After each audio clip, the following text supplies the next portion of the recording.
In the standard telling, Ryan James Wedding is the apex predator of Canadian narcotics, moving 60 tons of cocaine per year, enriching himself at the expense of public health, and orchestrating assassinations across continents. But what if that framing is not just incomplete, but backwards? What if the key to understanding Wedding isn't unrestrained violence or empire building, but containment? What if he became a trafficker, not to spread chaos, but to suppress it? The defining context of Wedding's post-2010 activity is fentanyl. By the early 2010s, Canada and the United States were facing an escalating crisis of fentanyl-laced street drugs, especially cocaine. Users were dying not from addiction, but from surprise contamination. The supply chain had become sloppy, fragmented, desperate. Even dealers began losing trust in their sources. In that environment, purity became more than a marketing gimmick. It became a lifeline and a stabilizing force. The dealer who could guarantee uncut cocaine could restore confidence, reduce overdoses, and draw loyalty. More importantly, he could offer something that hadn't existed in years: predictability. Wedding's rise during this period fits that pattern exactly. He is alleged to have rebuilt a large-scale, high-volume cocaine pipeline from Colombia through Mexico into Canada and the United States, but always with emphasis on purity and control. There is no mention of fentanyl in the indictments, no contaminated batches, no overdoses. The allegations are about scale, not toxicity.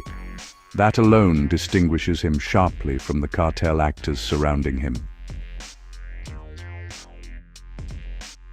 And then comes Operation Giant Slalom, a sweeping 2024 indictment that results in 14 arrests, dozens of charges, multiple asset seizures, and a headline-grabbing manhunt. The case is presented as a decisive blow, but the shape of the operation tells a different story. For a billion-dollar network, the number of people indicted is remarkably small. No upstream cartel figures, no international finance leads, no systemic takedown. It's tight, contained, surgical. A pruning, not a collapse. That reading gains force when we examine the mystery of Jonathan Acevedo Garcia, the man named as the government's key witness.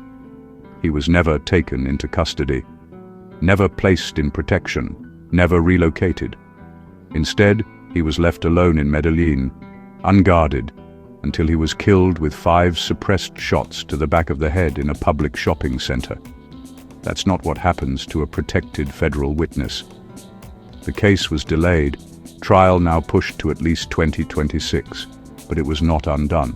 No one was released, no charges dropped, no public reassessment of strategy by law enforcement agencies. And crucially, there has been no indication that his testimony was ever recorded, filed, or introduced into court as formal evidence. The question of why becomes one of incompetence or impossibility. This is where the Acevedo Garcia element becomes most telling, not because of what it proves, but because of what it reveals about institutional assumptions. If all of their intelligence came through digital channels, and if Wedding knew what Acevedo would know, then impersonation becomes not just plausible, it becomes strategically perfect. The authorities accept what they think is a cooperating witness, without ever confirming identity in person. Meanwhile, the real man is never secured, never relocated, never warned. His murder disrupts the prosecution because they believe him to be its foundation, but the witness was never going to show. The police have to rely on evidence they collected themselves. But it doesn't disrupt the removal of his rogue elements, who cannot return to the trade marked as traffickers known to the police. The elegance of the move lies in the government believing it's working with one man, while being fed a controlled narrative by another. Why would Wedding do this? Because the incentives align perfectly.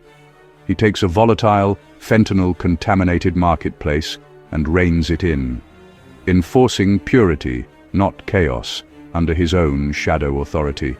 It removes bad actors from his own supply line, dealers cutting cocaine with fentanyl to inflate margins, without killing them.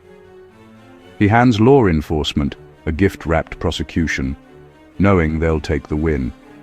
He boosts his legend in the underworld by looking like a man who would kill a federal witness, and by shaping the case's foundations himself, Wedding gains future leverage, suggesting his direct involvement only in activities where he has actual evidence of others' culpability. So, the $15 million reward is not a theatrical gesture by the state. It's a sign that the state has fully internalized the narrative Wedding fed it. While they believe they're chasing the head of a monstrous, violent empire, he can direct the police to enforce his own standards, refining his core organization to be more professional and undetectable. For Wedding, this is the perfect arrangement.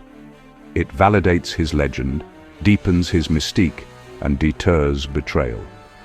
To rivals, he's now a man the United States government believes to be a kingpin worth $15 million dead or alive. To the public, he's an outlaw on par with Escobar. And to all the systems he infiltrated, he remains invisible, because the only version of the truth they know is the one he authored.